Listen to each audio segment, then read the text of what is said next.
Hey, welcome to Integrative Preparedness. I'm Steve Smith.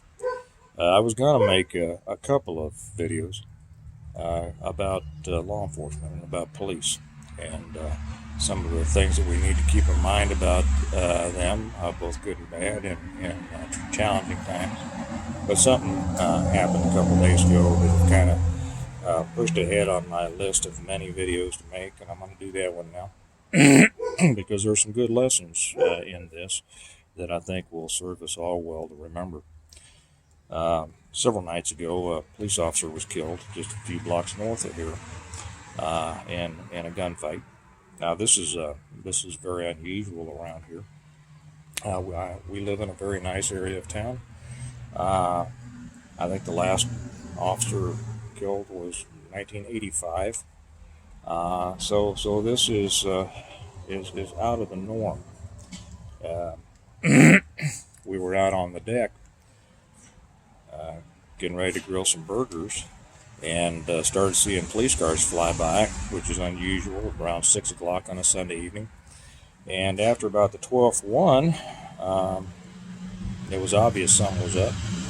So we went on up and took a look and came to the scene. And of course, well, most of you have never been on the scene of a police shooting, but it was a very, very active scene. What had happened was an officer here named Mike Mosher, and I didn't know Mike. I had met him, and I had talked to him several times, but I wouldn't say that I knew him. But I have learned things about him since then that I think are worthy of passing on, and they lead into the lesson that I want to talk about. He'd been on the department for, I don't know, 15 years, something like that. He spent years in the community policing unit, then some years as a school resource officer. Only recently came back out to patrol, where he was an FTO, a field training officer. He was an instructor over at the range where we go.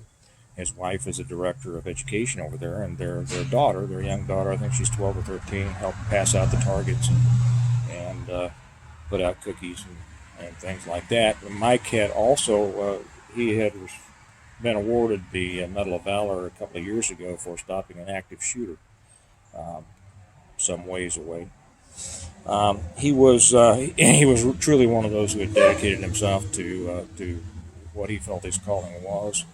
I won't claim that every cop out there is a good guy, because they're not, and that's one of the things that I'm going to talk about in future videos. But Mosher was one of the good ones, and we lost a good one in this. What had happened is he had been on his way to work, saw a hit and run accident a little bit south of here. The guy took off. That's where the run comes from, right? Leaving the scene, he followed the car, pursued the car in his own personal vehicle so he wouldn't lose him. Called in the police department, stayed behind the car, trying to get on-duty officers there to intercept the vehicle. And the car pulled over, went past our house, and pulled over a little ways, a few blocks north. Pulled onto a side street, stopped. I guess they both get out, exchange gunfire. Mike kills the guy there on the scene. Mike took one through the vest and died later at the hospital. I got online today, and I wasn't going to talk about this except as a part of a couple of the other videos that I'm going to make. But I got online today, and I saw that his wife, Corrine, had put up a post. And I think that it's just, it's indicative of the heart of the police community. And I think there's lessons in there for it. And I wanted to pass it on, and I think that you'll enjoy hearing it. And then I'll say a couple of things at the end. She starts out, "Friends, as most of you are now aware, my husband Mike was called home on Sunday, May 3rd, while serving the community he loved. While we prepare to lay his physical body to rest, I know that his spirit has already begun its eternal watch over us." Now, these are emotional things. It's there are things that I don't, theologically go along with. God watches over us. I'm not going to get into that. Uh, I would like to take a moment to convey my family's and my feelings, emotions, and desire to fulfill Mike's legacy. The first is gratitude. It is hard to be grateful in times of hardship, but I am. I am grateful for all the years we had with Mike, all the fun times, the life we built together, and the amazing young woman we raised. I am grateful for who he was, what he stood for, and how selfless he was in following his calling and fulfilling his duty. I am thankful for God's guidance as I navigate through uncharted territory and discover my purpose, which is to share Mike's life work and example with the world. I am grateful for all the help and support I have received from friends and family, even complete strangers, all the people who reached out, sent cards, flowers, or simply prayed for our family. I have lost a best friend, but I have gained a community. Tyler has lost one father, but inherited an army of mothers and fathers. It is excruciatingly difficult to realize that I will never be able to thank everyone personally who has saved us during this crisis. I pray that God will choose a moment to touch your heart, and you will know that it is my love stretching across the distance to find you. Last but not least, I am grateful for Mike's brothers and sisters who wear uniforms of all colors. Oops, there we go.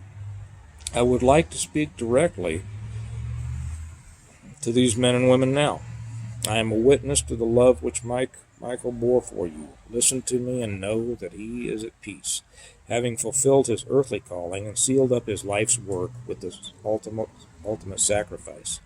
He didn't want to leave, but know that he died in the manner in which he would have chosen for himself, in the arms of his family. Do not think that he is done watching over you. Michael was always on duty, so if your vest ever feels suddenly heavier, it will be because his hand is on your back, reminding you to watch your six. Thank you for fighting for him. Now be at peace. Forgiveness. I forgive the shooter. His life was precious too. I grieve for a life so fraught with poor choices and suffering that it couldn't be saved in this life. To his family I say, I am so sorry for your loss, and we share the same pain. I want you to know that I forgive him and pray for him.